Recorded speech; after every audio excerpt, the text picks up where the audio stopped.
This is your ultimate stop for everything sports. The Golden State Media Concepts Sports Podcast. Should I say more? From the NFL, MLB, the NBA to MMA, it's all in here. The Golden State Media Concepts Sports Podcast. Listen now.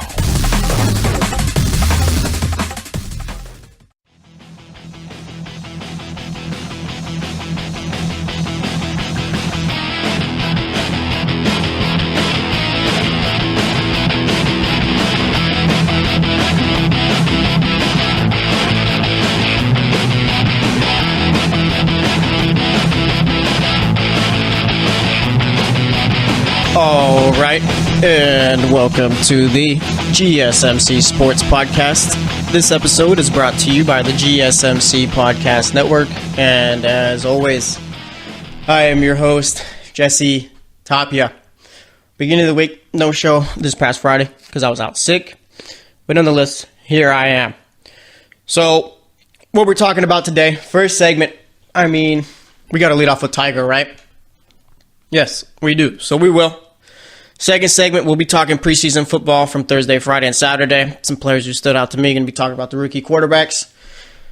Third segment, we'll be talking MLB. How about we start putting Barry Bonds in the Hall of Fame? And then the fourth segment, we will talk about anything going on in the world of sports. Melo officially signing with the Rockets, so we'll see how his second stint with Mike D'Antoni works. Not sure it's going to work too well, but if there was ever a spot where he'd be a little bit better, I guess it would be Houston, considering he doesn't got to do much on the offensive end. So, let's talk Tiger. Tiger obviously is golf. Tiger Woods is bigger than golf. We hear people say, oh, you're not bigger than the NFL, you're not bigger than the NBA, you're not bigger than the MLB. Tiger Woods is bigger than, I don't know, would you consider the PGA Tour league, whatever. He's bigger than the thing he plays in, the league he plays in. He is bigger than golf. Without Tiger Woods, golf is, it's bowling at 10 a.m. on Sundays on ESPN. That's what it is, meaning no one's going to watch it. And going into this tournament, obviously there's a lot of hype around Tiger. Everyone's waiting for him to win a major. He came close, meaning he only finished 2 strokes off the leader. They ended up finishing second. And the only thing that really hurt him was the fact that he shot so poorly in round 1. Pretty much worked his way back, shot a 64 in round 4. And he came close. It was just the point where Brooks Koepka was the better golfer. And, Tiger Woods is a star. That's all it is. If it wasn't for Tiger, would anyone care? No, not at all. And of course, you get your diehard golf fans saying, oh, yes, people would. No, they wouldn't. I get that the diehard's always going to be around, but it's all about keeping the casuals around. That's where you make your money. That's where you get your ratings. Speaking of ratings, last year, the PGA Championship didn't do too well. Since Tiger Woods is here, up 68% in ratings. The guy brings eyeballs to the TV. And I get all the Tiger hype and all that. I get why Tiger Woods is good for golf. I get why golf needs Tiger Woods. But there is a point with all the Tiger is back people and all that.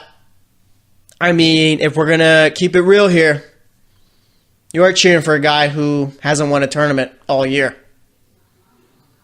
You put into simplistic terms, Tiger's probably going to go another year without winning.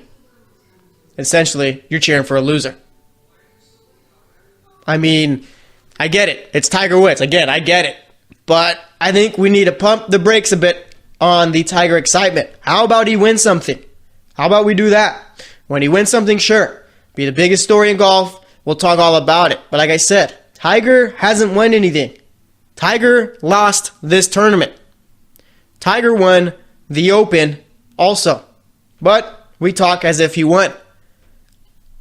I was thinking about who won the Open, and off the top of my head, I couldn't name the name. Obviously, it was Francisco Molinari. But again, I couldn't remember off the top of my head who it was. I remember more what Tiger did in that tournament than Molinari did. It's a bit unfair, I'd say. Because Brooks Koepka, who did end up winning this recent tournament right here, the PGA Championship, has won 3 out of the last 7 majors he's played in. It's a pretty decent story right there, wouldn't you say? I'd say so. Molinari in the Open Championship went, 36 straight holes without a bogey? I don't think I'd ever be able to accomplish that in my lifetime, even if I spent every day for the rest of my life golfing. I mean, like I said, I get why everyone cheers for the guy. It makes all the sense in the world. But there's a point where, is Tiger being back, does that just mean that he's competing? Like, do we not care if he ever wins another tournament? Like, let's say Tiger continues to play on until he retires, no injuries or anything like that, and he just never wins a tournament, a major. Because I could care less about those little rinky-dink tournaments. Let's say Tiger goes the rest of his career without winning a major. I mean, and it's looking like that's not going to be the case. Like I said, I'm just trying to bring up some scenarios here. Is Tiger really back? Is the bar that low for Tiger Woods? I mean, honestly, is the bar that low? And maybe I'm just playing devil's advocate here. But let's not forget, Tiger Woods was the best golfer on the planet. Might be now, but obviously back then we knew no one could touch Tiger. He was winning tournaments left and right like it was nothing. And I feel like now, just because he's back, people are willing to say, yeah, Tiger's back. The old Tiger's back. I mean, come on now. The guy's coming up short. And again, I love Tiger. Tiger's the only reason why I'm watching these golf tournaments. Once Tiger's gone, unless I have to, I'm not watching another golf tournament again. Why? Because there's no excitement to it. It's boring. So, we'll see. But like I said, if the bar is basically Tiger just competing, then that's the bar. But I figure, for Tiger to truly be back, he's got to win a tournament. Because like I said, going back to my whole, if he never wins another major going forward, then this was all for nothing. What's the point of playing if you don't win? I mean, honestly, just think about that. Put it into perspective. Obviously, like I said, Tiger's probably going to get another major given how he's been playing. But if he doesn't, by some chance, this is all for nothing, right? I mean, I get people love watching Tiger, but come on now. How about we wait for him to win before we declare him back? That's all I'm saying. And I mean, getting back to golf, I mean, yeah, Tiger Woods is bigger than golf. And once he's gone, I mean, there's going to be no point for CBS, ESPN to carry these tournaments. I mean, obviously they probably still will, but no one's going to watch. Tiger Woods is a draw. Golf is boring. Tiger Woods is the only reason why these ratings are up.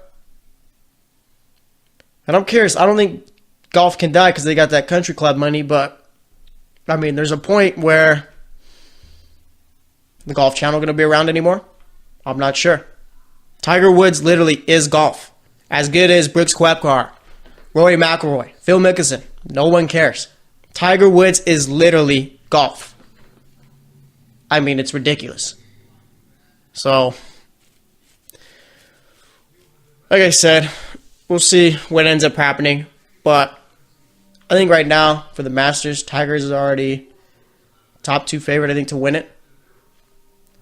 And I did think Tiger was going to win this tournament, too. I mean, he shows up with the backwards hat. I don't like saying cap. And the sunglasses. That's old Tiger right there. That is literally old Tiger. We haven't seen that Tiger Woods in a while, too, I'd say. I mean, ever since that one scandal happened, that Thanksgiving weekend, I mean, the dude was never really the same.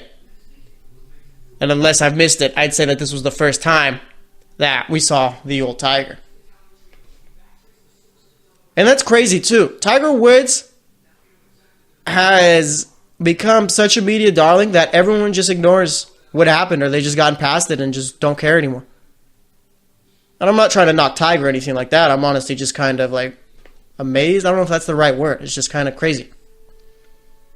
I mean, some players, when something like that happens, you don't really come back from it. Tiger Woods, everyone loves him again. It's crazy the star power that this guy's got. I mean, the dude has literally carried the game of golf since 1995, 97, or whatever, when he first hopped on the tour. So, like I said, Tiger came up short. I'd say let's raise the bar a bit. Tiger being back means he's got to win a tournament.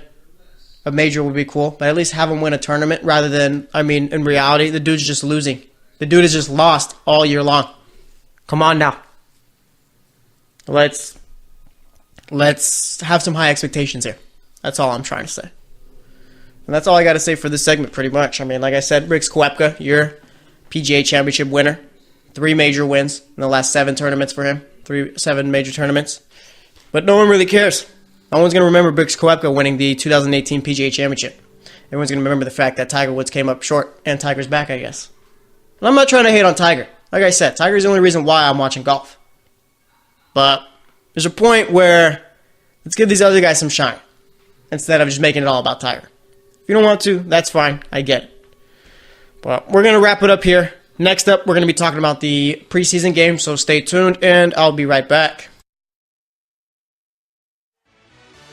Are you looking for the very best NFL and college football podcast? Then check out the GSMC Football Podcast. Get the latest football news both on and off the field. From the NFL Draft to trades to the rumor mill to the NFL Combines, they got you covered. That's GSMCpodcast.com/football-podcast. Get updates on college rivalries, game day insights, and much, much more. It's football talk the way you want it. This show eats, sleeps, and breathes football. Don't forget to like them on Facebook and follow them on Twitter. Visit GSMCpodcast.com for more info.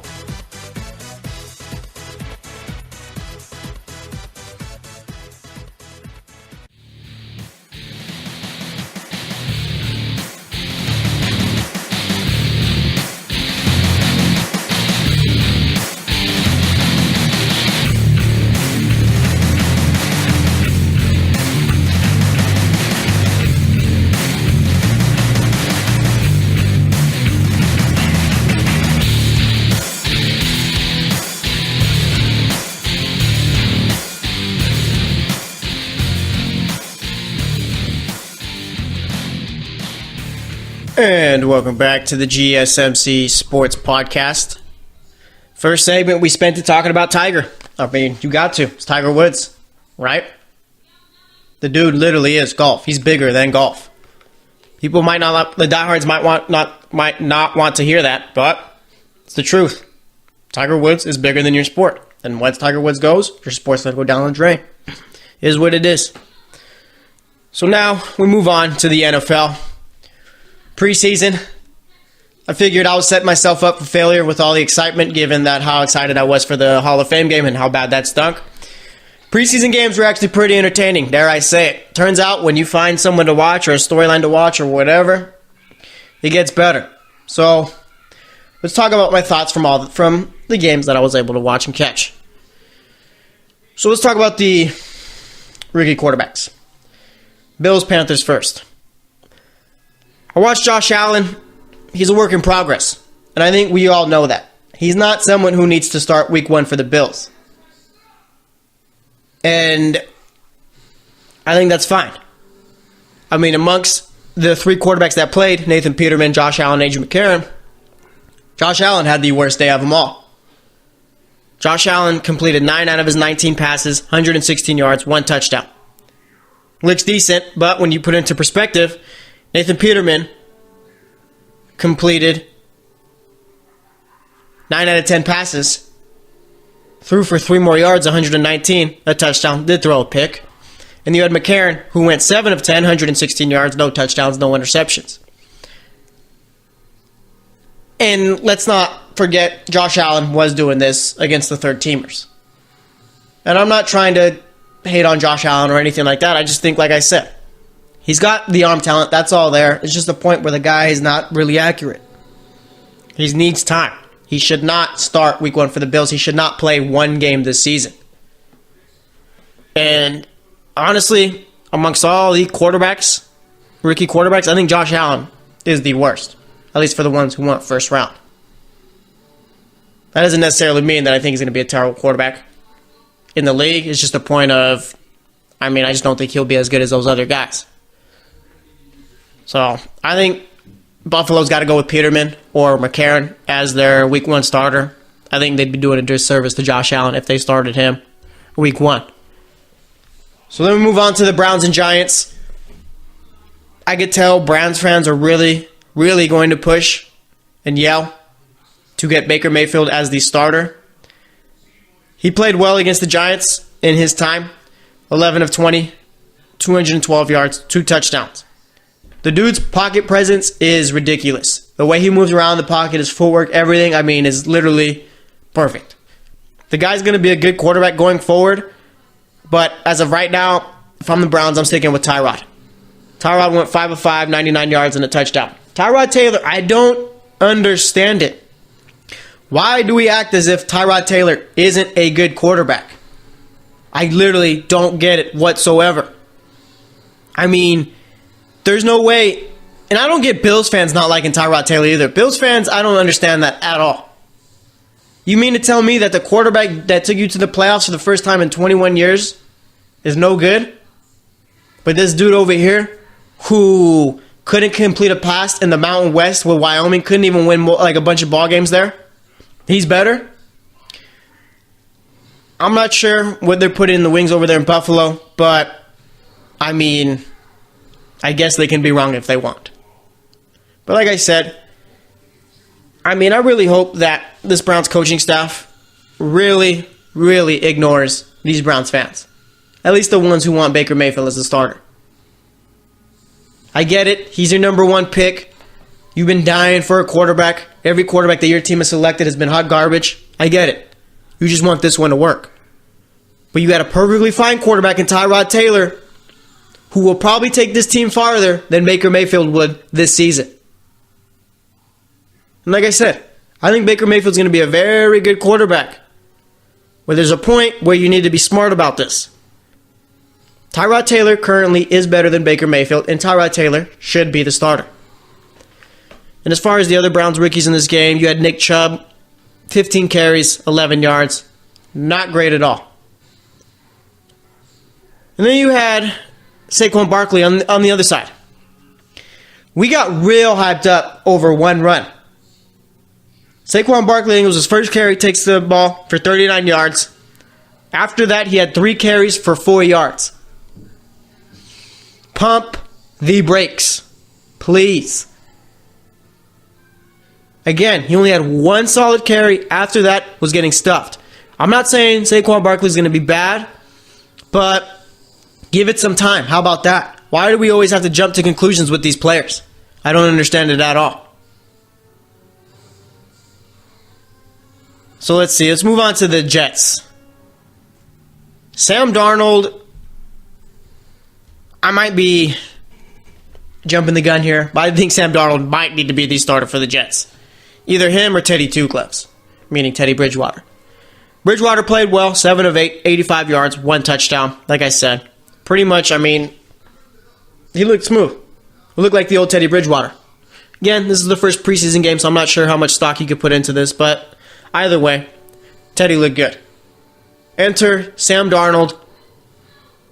The guy, looked like an NFL quarterback. I'm trying not to jump the gun here, like I said, but, how can you not get excited?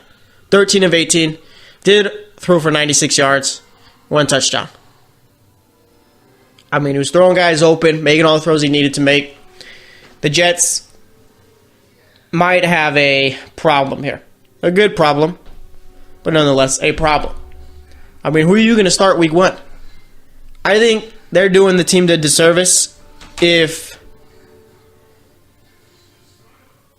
you start McCown week 1. I get it. You're paying him $10 million, so you might just have to.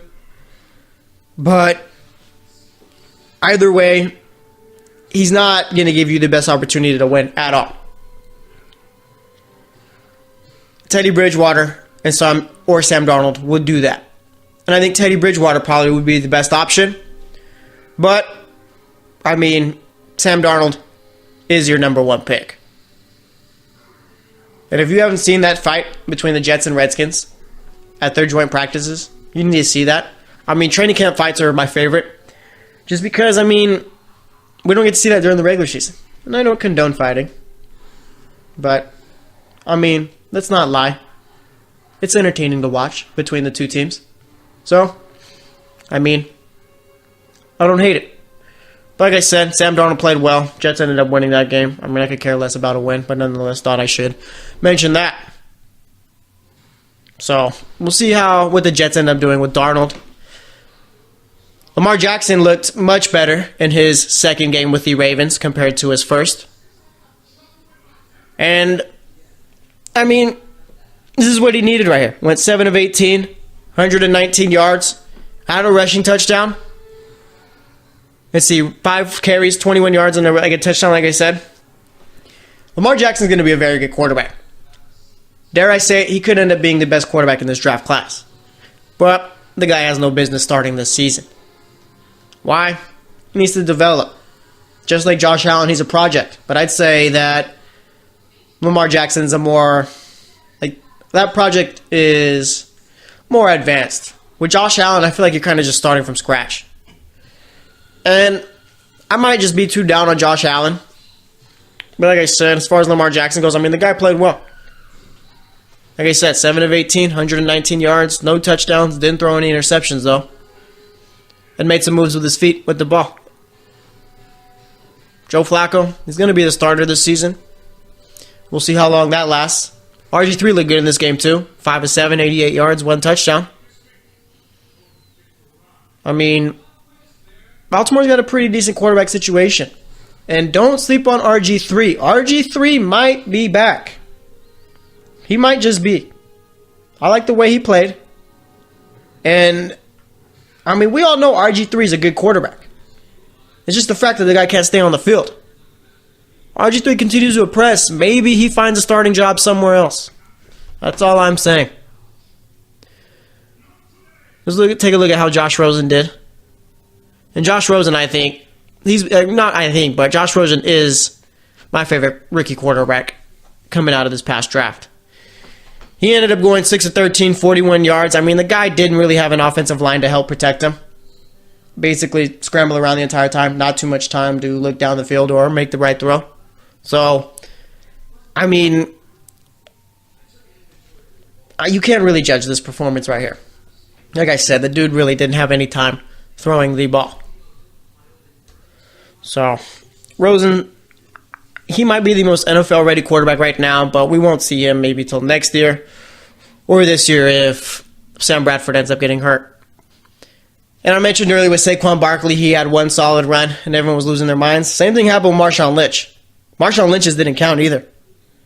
But Marshawn Lynch, on that run, did look like he had some added speed there. There I say it. And, I mean, I'm all for a 1,000-yard Marshawn Lynch season. I'm not sure what Jack Del Rio was doing last season, only giving the ball to Marshawn about 10 times a game. It was ridiculous. And I think the games last year where Marshawn actually got a decent amount of carries, the Raiders tend to do better. John Gruden's smart. You're going to give the ball to Marshawn at least 15 times a game. People say, oh, they got Doug Martin there. I don't care. Doug Martin's no good anymore. Doug Martin has continuously gotten worse the last 4 years of his career. At this point, yes, I would take Marshawn Lynch over Doug Martin. I'm not even really sure why the Raiders needed to bring on Doug Martin. But nonetheless, they did. Another running back that I liked for the Raiders was Chris Warren. Thought he played real well. Explosive, had 13 carries, 86 yards. I mean, that's all you can ask for there. That's a guy who wants to make that team, I'd say. I'd say he was probably the second best running back in that best running back in that game. But obviously we know where Marshawn stands there. What about the Fighting Jimmy Garoppolos? How did they do? They did all right. Garoppolo, 3 of 6, 34 yards, no touchdowns, no interceptions. I mean, I'm waiting to see what Garoppolo looks like in the regular season. That's all I got to say. As far as San Francisco's rushing attack, their top 2 running backs, Jerick McKinnon, 3 carries, -4 yards. Matt Breida, 1 carry, 3 yards. Raheem Mostert did do well, though. Had 8 carries, 57 yards. If I remember correctly, he also had a fumble. Dante Pettis, their second-round pick, 1 catch, 53 yards. Like I said, I don't really like Dante Pettis. I don't think he, at least from what he showed in Washington, he's going to be a number one receiver for San Francisco. I'm assuming they'll go with Garcon, Goodwin, and maybe someone like Trent Taylor. But as far as it goes, like I said, I want to wait and see how Jimmy G looks in the regular season. So that's all I got to say about that. We're going to wrap it up here. Next up, we're going to be talking MLB, so stay tuned, and I will be right back. Check out the show that's built on the MMA, from the UFC to extreme cage fighting. They got the fights covered. Check out the GSMC MMA podcast. Get the latest news on past or upcoming fights. Join us as we talk to and about some of the biggest names in the MMA, past, present, and future. When it's the fight game, there's just one show to check out. GSMCpodcast.com/MMA-podcast. Don't forget to like them on Facebook and follow them on Twitter. Visit GSMCpodcast.com for more info.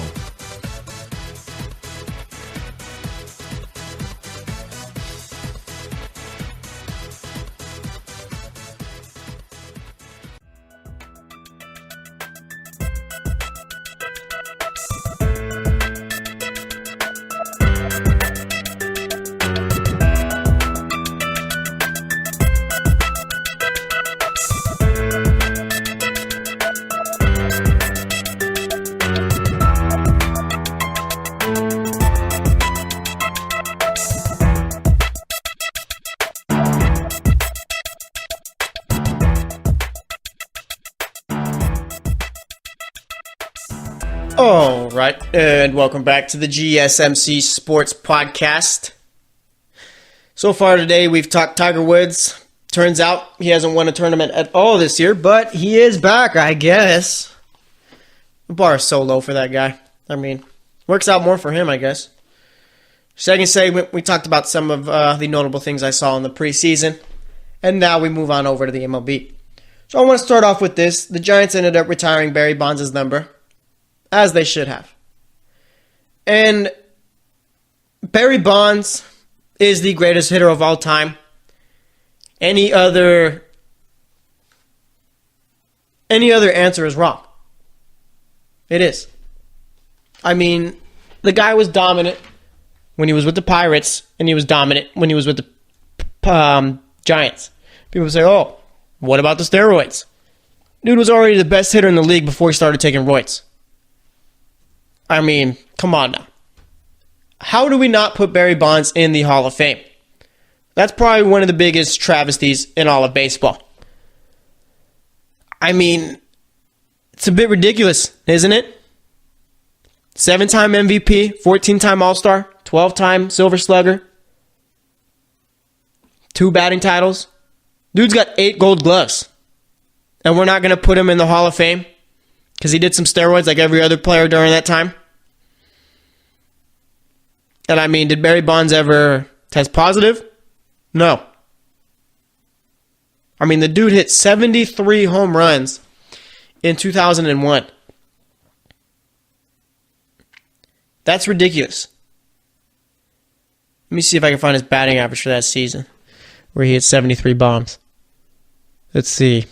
73 bombs. He hit 328 that year. It wasn't like Jason Worth hitting 30 home runs, but hitting 267. And I think there's a big misconception as far as players who did steroids. Believe it or not, steroids don't teach you how to hit. I know, it's a shocker to some, but they don't. Maybe they'll help you get stronger and all that. But like I said, before Barry started taking steroids, allegedly, I don't know, can we say that he did? Like, he was a steroid user and all that? Like I said, the dude never failed a test, I don't think. But either way, that's besides the point. The dude was already a great hitter with the Pirates. And like I said, that's my main thing here. Steroids don't teach you how to hit. They don't. They don't teach you the mechanics or anything like that. People just see, oh, he took steroids, oh, that's why he was so good. No, that's not the case at all.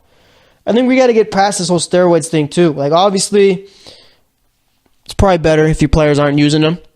But, I mean, who wasn't during that era? And we're going to punish guys like Barry Bonds for it? I mean, come on now. Barry Bonds not being in the Hall of Fame, I think, is just as bad as Pete Rose not being in the Hall of Fame. Pete Rose is the hit king, but chances are he'll never get in. I mean, the guy, I've seen him doing gambling ads and all that. I don't think that's really necessarily the right way to go about it to get back in the Hall of Fame, but I just think maybe Pete Rose is just tired of it all and just decided to do it. I'm not getting in, and that's fine. And Pete Rose said he only betted on Reds games. Do we believe that? Are we sure about that? I mean, I think that's the right answer to give after you've been caught betting on games. I'll say that. But either way, I mean, Barry Bonds needs to be in the Hall of Fame. He does. Lester Posey, I don't really think so. He was asked about it. Didn't really say yes. It was more so an answer with a lot of words. So I figured Lester Posey maybe doesn't want him in there. But either way, like I said, the Giants retired his number. And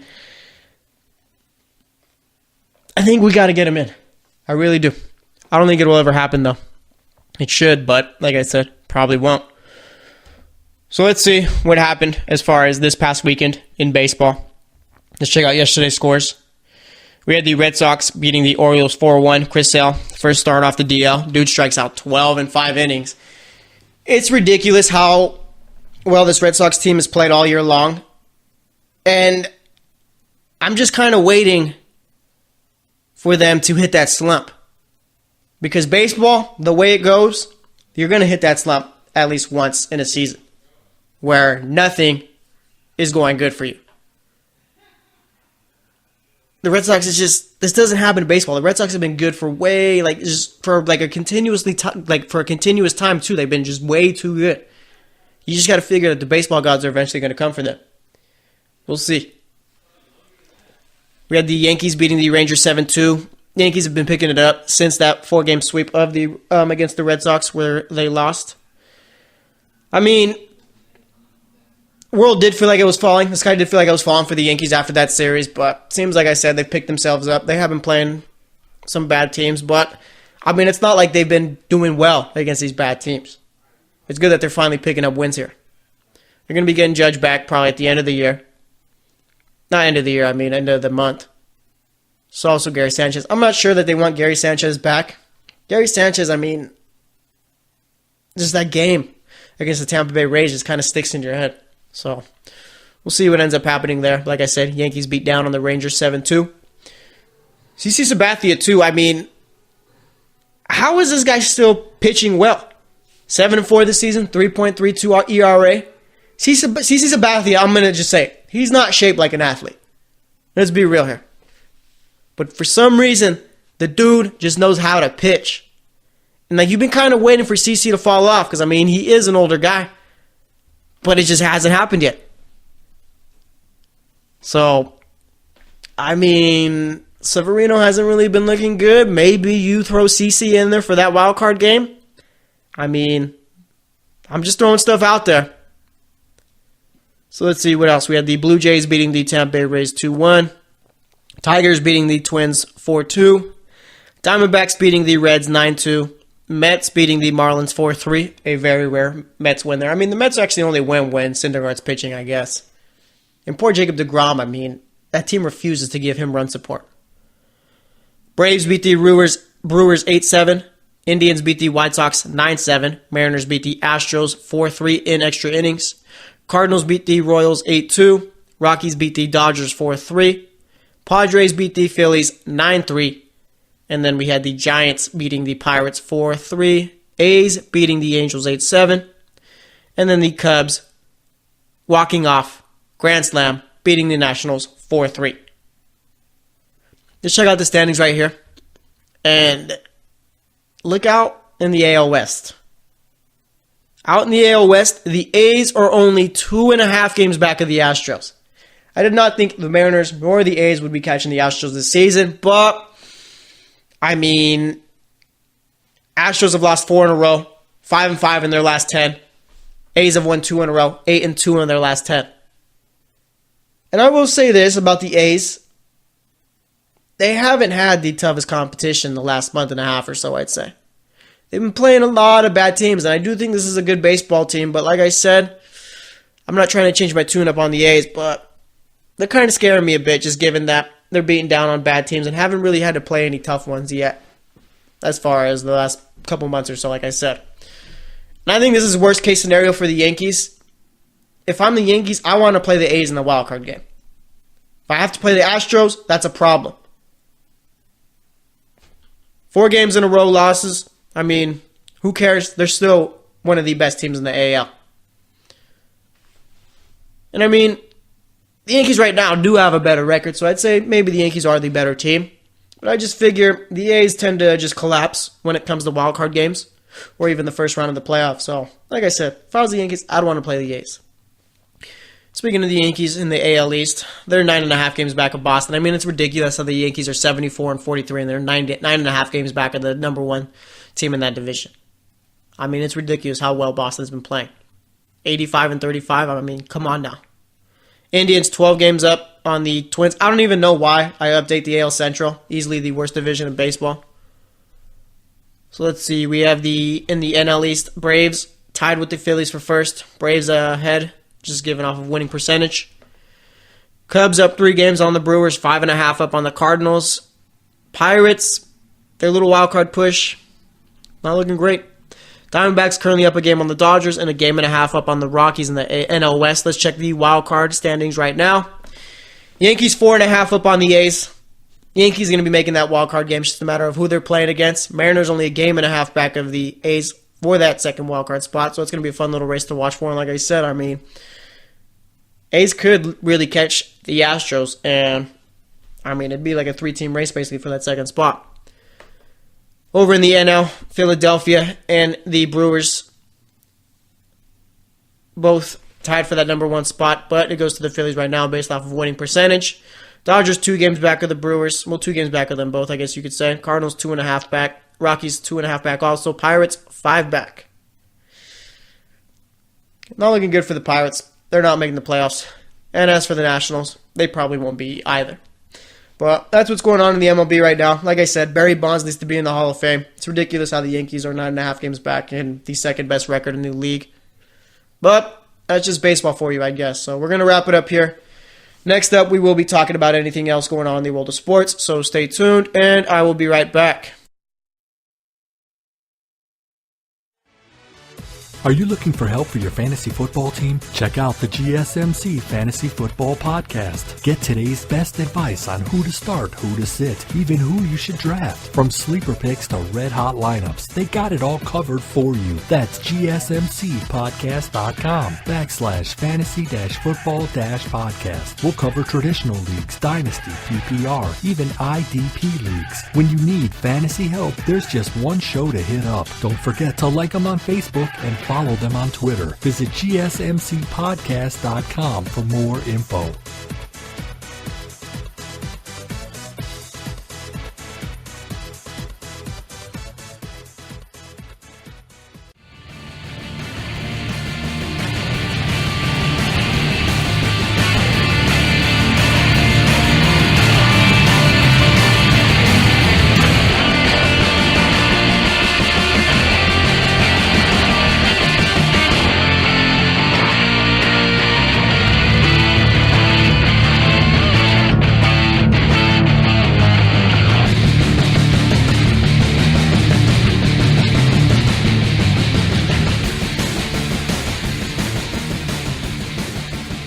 And welcome back to the GSMC Sports Podcast. Spent the first segment talking about Tiger, the second talking about a couple of NFL preseason games, and the third on the MLB.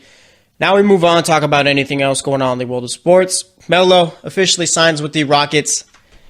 And I don't really have much to say about that move. I mean, we've already been talking about it for the last couple of weeks. It's just now that it's official. And I just got some thoughts here. The Warriors, did they ruin the NBA? I mean, and let me talk through this. You have teams like Houston, Oklahoma City, the Lakers, the Jazz, and they all think they have a chance to make it out the West. I'm sure it's more so the Rockets, Lakers, and Thunder who think the most. I'm sure the Jazz they think pretty logically and figure, yeah, probably not going to happen this year. But those teams really think that they have a chance. I understand why the Rockets would think that. I mean, they came close. If they don't miss 26 straight threes, 27 I think it was actually, then they end up making it to the finals. But, I mean, there's going to be a point in time where this Warriors team's trotting out a starting five of Steph, Clay, KD, Draymond, and DeMarcus Cousins. And I'm not completely sold on DeMarcus Cousins either, just because he's a 7-footer coming off of an Achilles injury. Like I said, lower body injuries for tall people, not great. But let's say DeMarcus Cousins comes back and he's about 75% of the player that he used to be. You don't need DeMarcus Cousins to be the old DeMarcus Cousins with this Warriors team. I mean, DeMarcus Cousins could be like a 18-10 type of guy for this team, and they're finals champs all over again. I mean, it's crazy. I'm sure Laker fans are out there. We got LeBron. I mean, look what he did out east. He's going to do it out west. He's going to take us back. Lakers are back. No.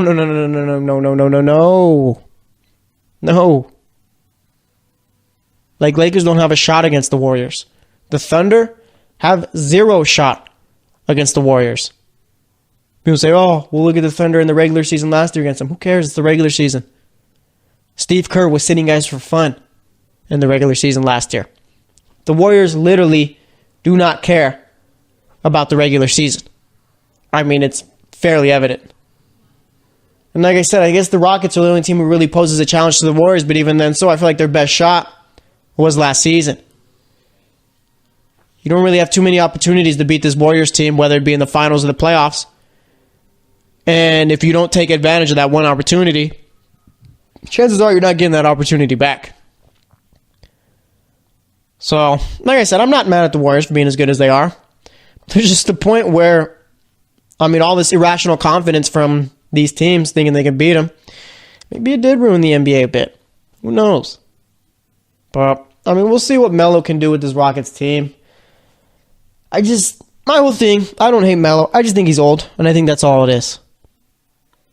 I for some reason, people haven't talked about the fact that,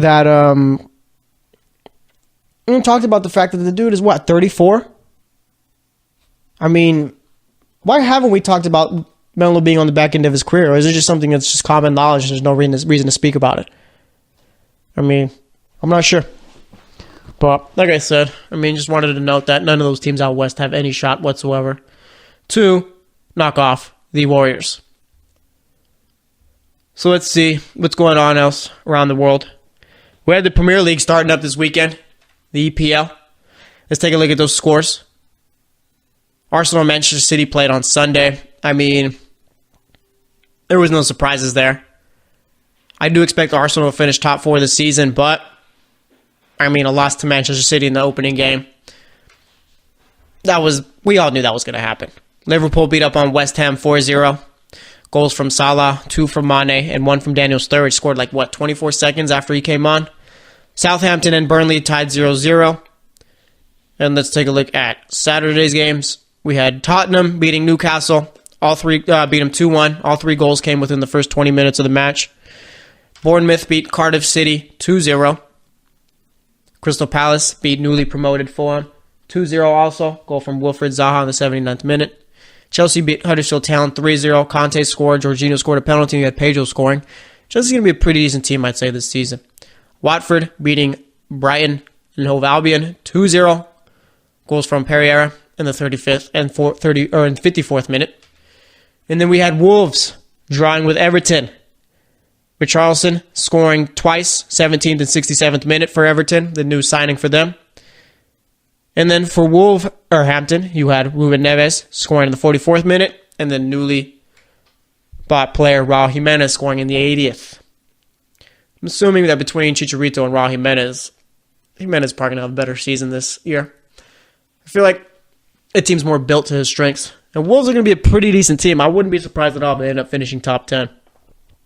Still waiting on the Liga and Serie A to start, so they're still in their preseason and all that. Let's see what else is currently going on in the world of sports. Let's see. Michael Porter Jr. says he's pain-free after his back surgery.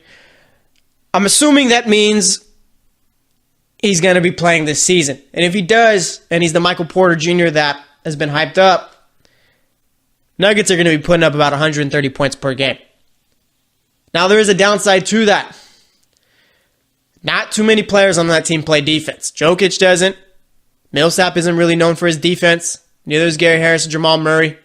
We all know that 5'2" Isaiah Thomas isn't known for his defense. And I can make a short joke about Isaiah Thomas because I'm short too, so that's the way it works.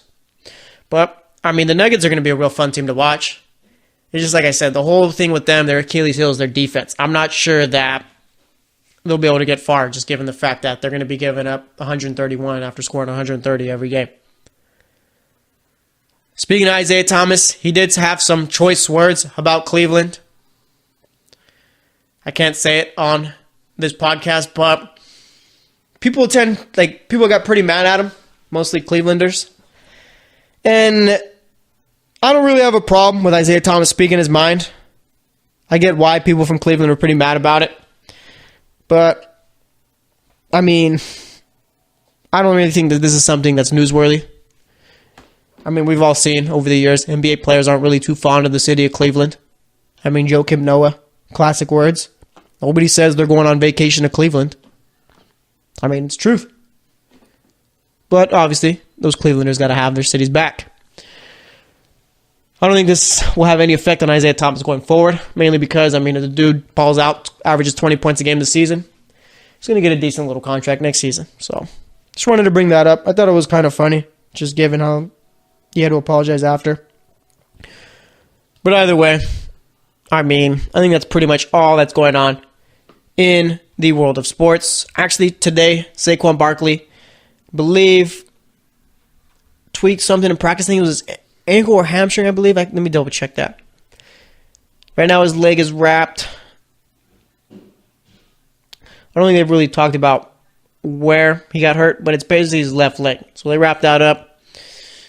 I'm not playing Saquon, or at least running him in practice till he's 100%. I mean, there's really no point. They think he's as good as he's supposed to be, then should be ready to go week 1. So that's all that's going on there. We're going to wrap it up here for today. Like I said, we talked Tiger Woods, NFL preseason, MLB, and then for this segment, talked about a whole bunch of other things going on in the world of sports. So thanks for listening to the GSMC Sports Podcast. As always, I am your host, Jesse Tapia. I will be back tomorrow, so stay tuned, and I will talk to you guys later. You've been listening to the Golden State Media Concepts Sports Podcast, part of the Golden State Media Concepts Podcast Network. You can find this show and others like it at www.gsmcpodcast.com. Download our podcast on iTunes, Stitcher, SoundCloud, and Google Play. Just type in GSMC to find all the shows from the Golden State Media Concepts Podcast Network. From movies to music, from sports to entertainment, and even weird news. You can also follow us on Twitter and on Facebook. Thank you, and we hope you have enjoyed today's program.